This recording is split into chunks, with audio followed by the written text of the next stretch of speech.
doing right into camera? Yeah, Are for you? this. I'm doing this into camera. Okay. I'm either into camera or to you. FYI, I'm not looking at Sarah per se. Okay. Or just we'll do No, it's whatever the the same. hell. I like that. Yeah. You like my hand on my hip? Close to you're the one ruining the frame. Yeah. You told me to get close to him before, that's why. Different frame? We have. Okay. Okay. I'm Adam Rehmeier, director of Jonas. And I'm Greg Gilmore, Jonas. I'm sorry, there's something funny about that. What are we gonna do? I don't know. Do we even What do need you that? want? You Yeah, don't we have to should. be- We need to do introductions, right? Okay. Adam. Greg? Bring going? Ready to introduce each other. Okay. Yeah, that's a good idea. That's All a right, great ready? idea. Okay. Okay. This is Greg Gilmore. He played Jonas in the film Jonas. And this is Adam Rehmeier, director of Jonas. Mine was a little bit stronger. You want more? Just, I want you to say it again. This is Adam Rehmeier, director of Jonas. And this is Greg Gilmore, Jonas himself. Now mine was shit. It was good. So talk to me. What do you want to know? Let's start with the beginning. You know, it's good to start in the beginning, right? Mm-hmm. Well, I sent you a headshot for a film called Henry Marvin.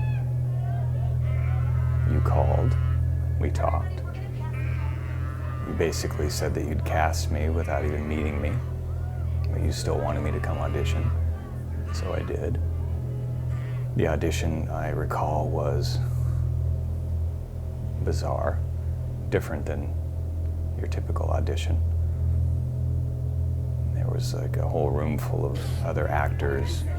You were bringing actors into the audition space in big groups and basically just videotaping an improv, which was really loosely structured. There was just some bizarre stuff going on. It was, the characters were supposed to be mentally challenged people. So each actor's interpretation of that was interesting because you didn't give a lot of direction. You just said you're mentally challenged and you're all together in a room, like a group home, and interact. You told me that I was like a higher functioning member of the group, yet still touched. So it was just a wild experience for me because there was times where I wasn't entirely sure that this was not some kind of like elaborate joke being played on me. But I went with it, and obviously I was cast in the film. We started to rehearse. The rehearsal process was intense. I started to get to know you better, how committed you were to the whole thing.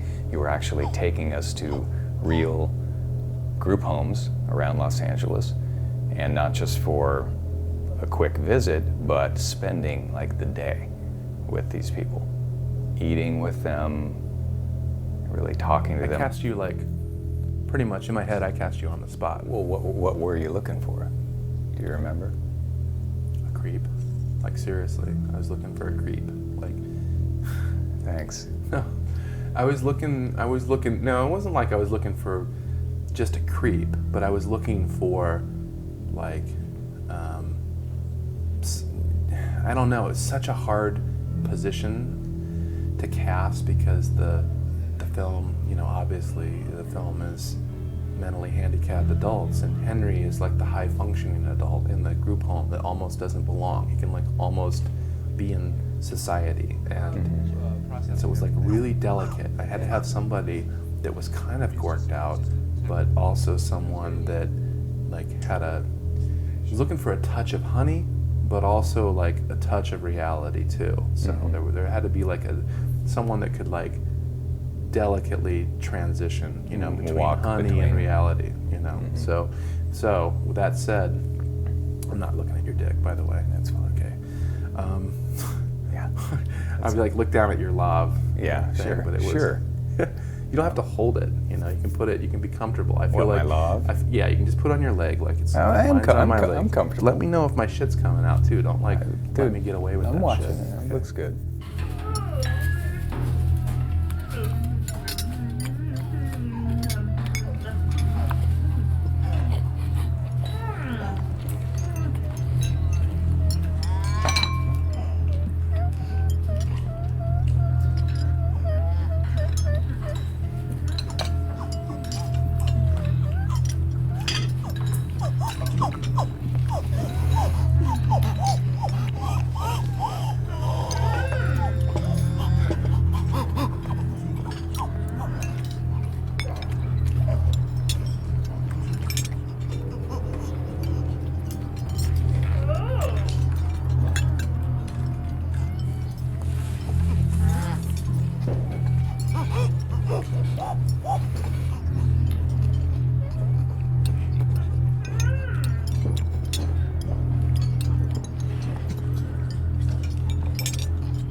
I'd visit you up in the Hollywood Hills frequently, and I was always kind of blown away by how prolific you were. There was just boxes and boxes of like cassette tapes. You were documenting everything. Phone calls, music that you were making, and it was all in boxes. I mean, the place was kind of a mess, but the one thing that seemed more important, like if there had been a fire or any kind of disaster, your work had been all boxed up in plastic containers and stuff, so if there was any issue or you had to run out in the middle of the night, that would be the first thing that went. And also the stacks and stacks of like note cards and bizarre drawings, and some of them, you know, macabre and disturbing. And, you know, I was actually, you know, fascinated and attracted to your mind, but didn't know always really how sane you were and how trustworthy, but as an artist, it was exciting and fun. So years went by, like I say, we didn't make a film, though we talked about it. And you continued to create and draw and make music, and I was married and I sort of was involved in a domestic kind of lifestyle at the time. You would call me sometimes and I would be like, domesticus. And you knew that was code for, I can't come out and play. I think the genesis of what became Jonas, the foundation for it, really came out of some of the exercising and workshopping, like just improvisational stuff we were doing up at Scarrett's place, like, you know, in probably 2003, 2004. You know, you had access to some cameras, so we were just kind of doing test shoots and experimenting around, like just kind of getting dialed and like making pretty shots. And I remember you started acquiring all of these dummies, you know, life-size dummies, small dummies, like ventriloquist dummies. It just started compounding, and this story started emerging about this guy that was driving around in a van with all these kind of like, you know, pseudo children. I had acquired mannequins, marionettes, ventriloquist dummies,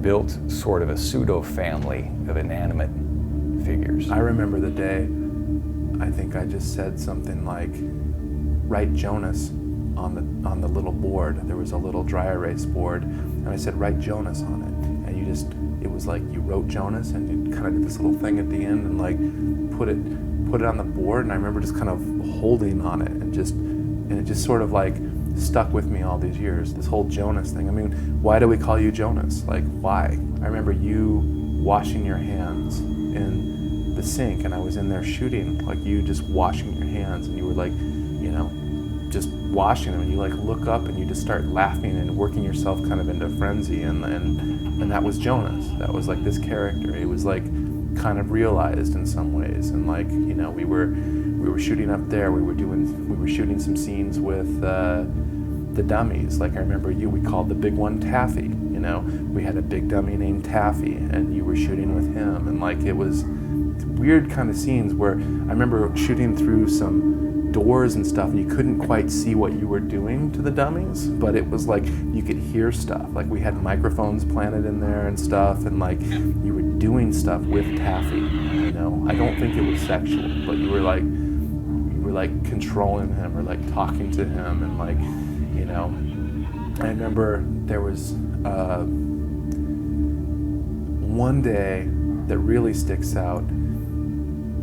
I can't remember if you had a suit on or not, but you put this kind of plastic over your face and started like, it just was this, yeah, you were like doing this kind of breathing stuff. And I see that in Jonas, like too, like a few times in the film, there's some like kind of intense breathing stuff. And like, you know, that's kind of interesting that there are elements of the film that like kind of stayed with it, even though it had many different configurations along the way.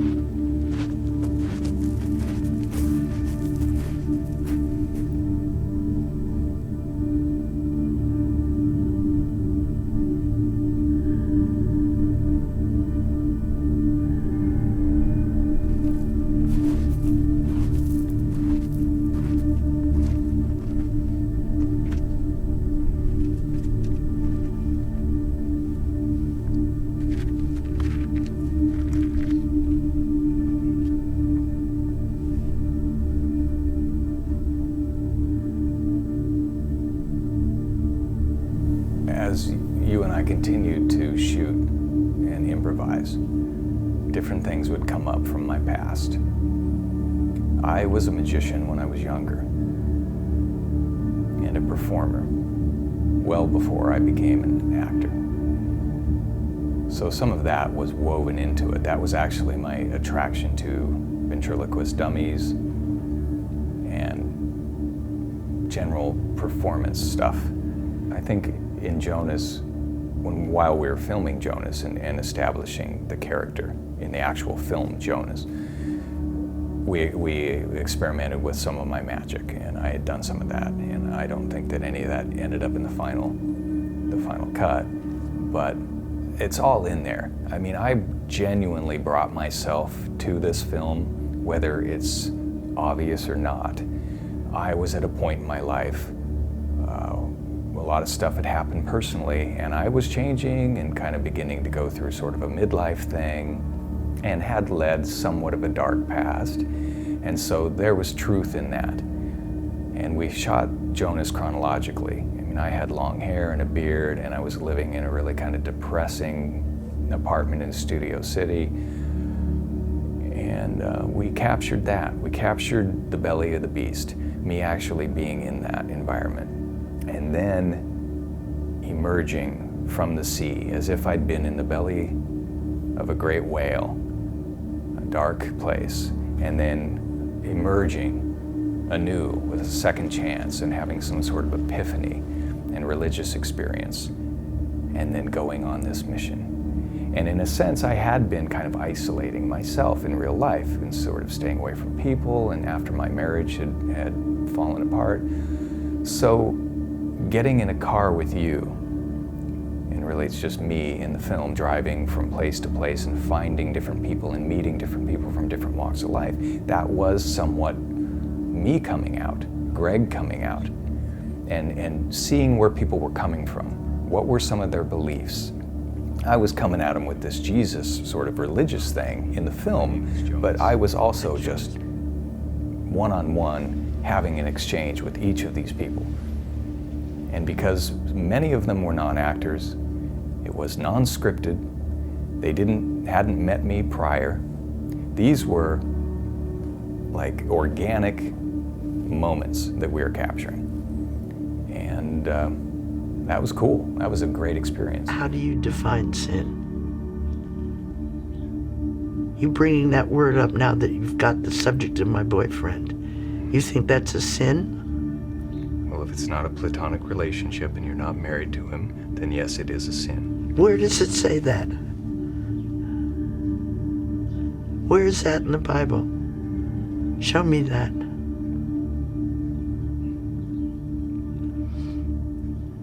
Fergie, you're very headstrong. Yes. You thought the idea of being a Bible salesman was really interesting, and I was like, you know, what if you weren't selling Bibles? What if you were just giving someone a Bible? And then everything that became more interesting. And then we were like, well, yeah, you don't have to be selling anything. You could just be giving them away. And then it was like, well, what if this guy's had this religious experience? And we started looking for inspiration, and we said, well, let's just look at the Bible. We opened up the Bible, and staring us right in the face was the tale of Jonah and the whale. And then it's like Jonah and Jonas, they're synonymous. The whole story of Jonah and the whale is that God asked Jonah to go to the great city and preach his teachings, and he basically doesn't do it. And so he gets caught in this storm with these sailors, and he knows that God's angry at him. So he has the sailors throw him off the boat, where he's swallowed up by a whale and held inside this whale for 3 days and 3 nights. And so he prays to God, he cries out, and God commands the whale to throw him up on the beach, where he then tells him, to go to the great city again. And this time he listens to God and he goes. This is an evil city with great temptation. I feel you guiding my steps, giving me strength. I will find the people. I will notify them of the spot and your message.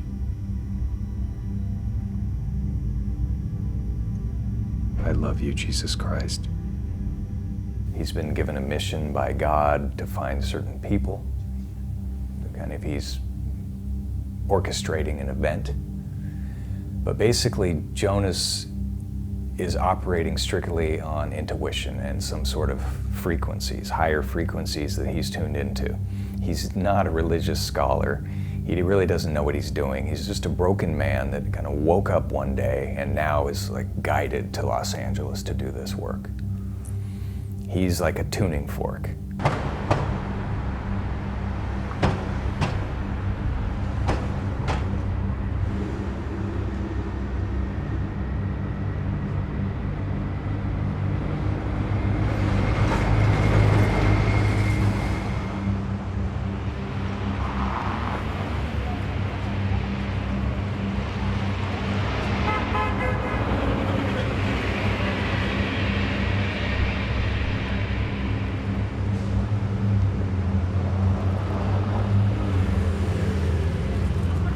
Truthfully, it was as if some of what we were doing was divinely guided.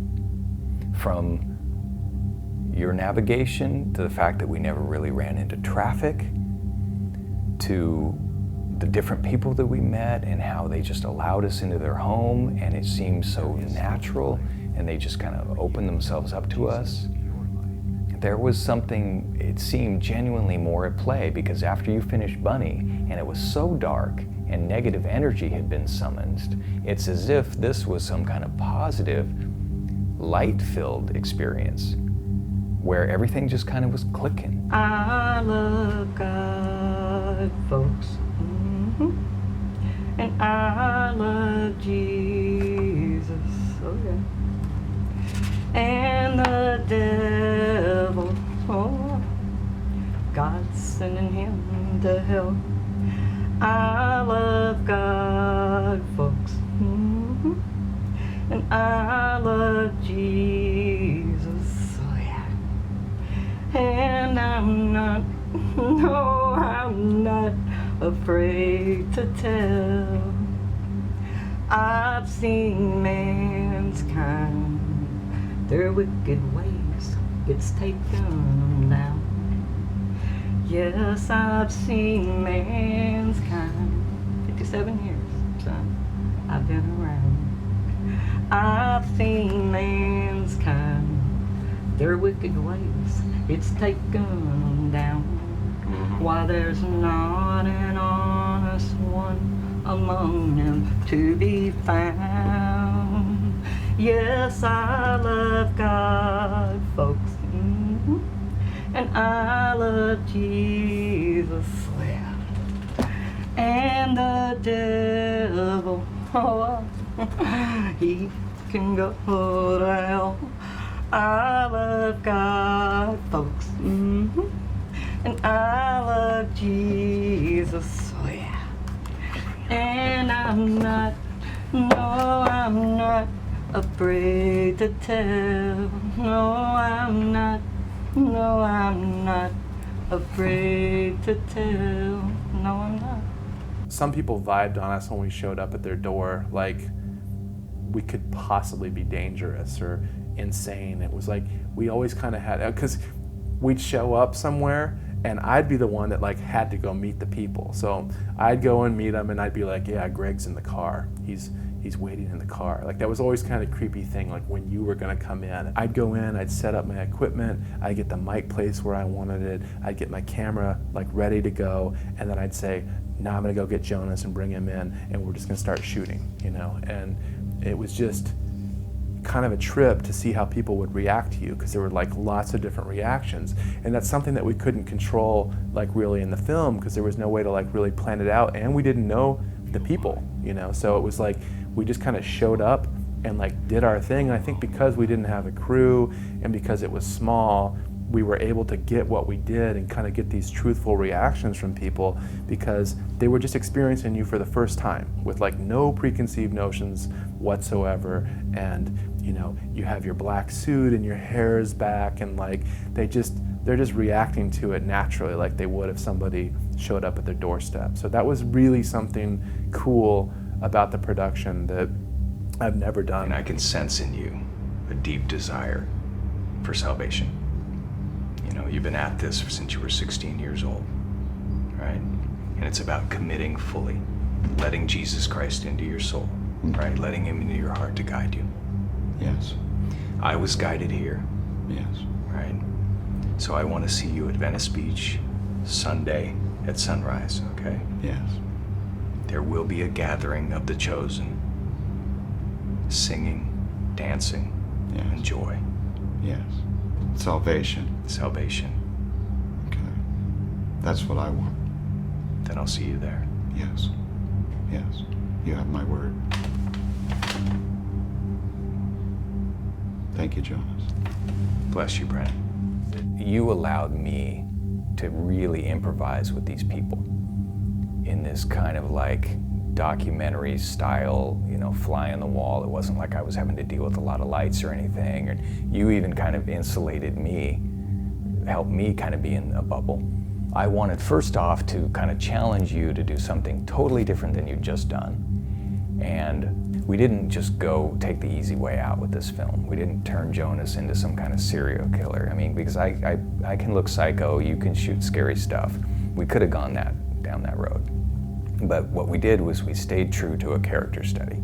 Here is a broken man on a mission, God's mission. We don't know whether, God really spoke to him, whether it's just in his head or what.